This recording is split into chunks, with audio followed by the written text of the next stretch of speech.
Hello guys, welcome back to my YouTube channel. तो दोस्तों, कुछ दिनों पहले मैंने सेल्फ सर्वे एड टर्म्स से संबंधित एक वीडियो अपलोड किया था जो 3 जनवरी 2023 को लागू होने वाले थे।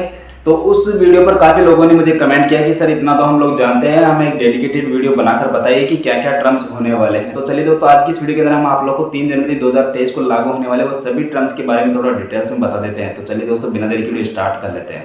तो देखिए दोस्तों, सबसे पहला मैं आप लोग को बता दूं, आप फेसबुक, मैसेंजर, इंस्टाग्राम और सोशल नेटवर्क या किसी भी स्थान पर डिलीवर किए जाने वाले विज्ञापनों को खरीदकर अपनी चुनिंदा ऑडियंस को टारगेट कर सकते हैं।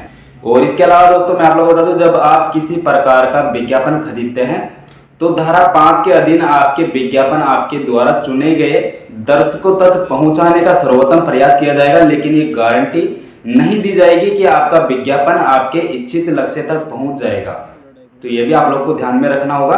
और इसके बाद में आप लोग को बता दूं, आपके विज्ञापनों को सभी लागू कानूनों, नियमों और दिशा निर्देशों के साथ साथ विज्ञापन नीतियों का भी पालन करना पड़ेगा।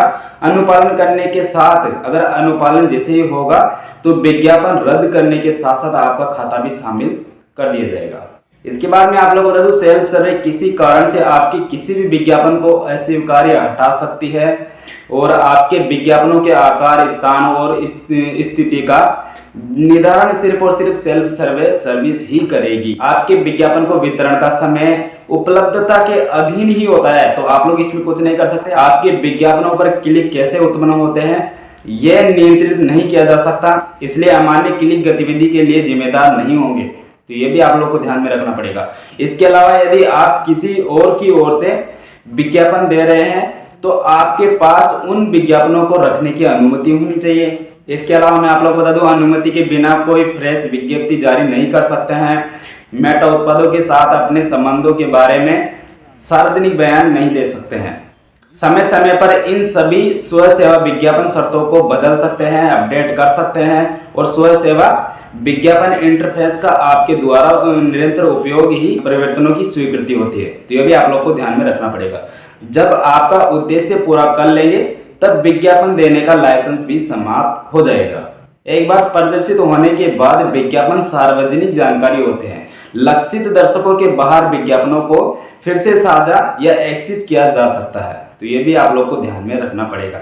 यदि उपयोगकर्ताओं ने आपके विज्ञापन के साथ इंटरेक्ट किया है तो आपका विज्ञापन उत्पादों पर बना रह सकता है। यह भी आप लोगों को ध्यान में रखना चाहिए। यदि आपका विज्ञापन सार्वजनिक मुद्दों, चुनावों या राजनीति के बारे में है तो मेटा प्रदर्शित कर सकता है बिना किसी खर्च के, समझ गए। और विज्ञापन अभियान के बारे में या अभियान की जानकारी देते हैं तो आपके आदेश का पूरा होने की अवधि 7 साल के लिए है। इसके बाद में आप लोग बता दूं, यदि आप संयुक्त राज्य या कनाडा में रहते हैं या आपका व्यवसाय प्रमुख स्थान है तो मेटा प्लेटफॉर्म इंक स्वसेवा विज्ञापन इंटरफेस प्रदान कर सकता है। यदि आप संयुक्त राज्य या कनाडा के बाहर रहते हैं या आपका व्यवसाय प्रमुख स्थान है, मेटा प्लेटफॉर्म आयरलैंड लिमिटेड स्वसेवा विज्ञापन इंटरफेस प्रदान कर सकता है। तो ये आप लोगों को दोनों ध्यान में रखना पड़ेगा। कोई भी दावा, कार्रवाई का कारण या विवाद जो इन स्वसेवा विज्ञापन शर्तों से उत्पन्न होता है या इससे संबंधित है तो शर्तों में विवाद समाधान खंड के अधीन है। यह आप लोगों को ध्यान में रखना पड़ेगा। वाणिज्य शर्तों की किसी भी समाप्ति की स्थिति में स्वसेवा विज्ञापन शर्तें समाप्त हो जाएगी, लेकिन लीड इन पैराग्राफ अनुभाग 2, 4 और 8, 12 और 15, 18 प्रावधान तभी भी लागू होंगे। तो ये वो सभी सेल्फ सर्वे टर्म्स है जो 3 जनवरी 2023 को लागू होने वाले हैं। मुझे उम्मीद है आप लोग अच्छी तरीके से समझ गए होंगे। वीडियो को लाइक, शेयर और कमेंट जरूर कर देना और हमारे यूट्यूब चैनल को सब्सक्राइब करके नोटिफिकेशन बेल भी ऑल पर सेट कर लेना। धन्यवाद।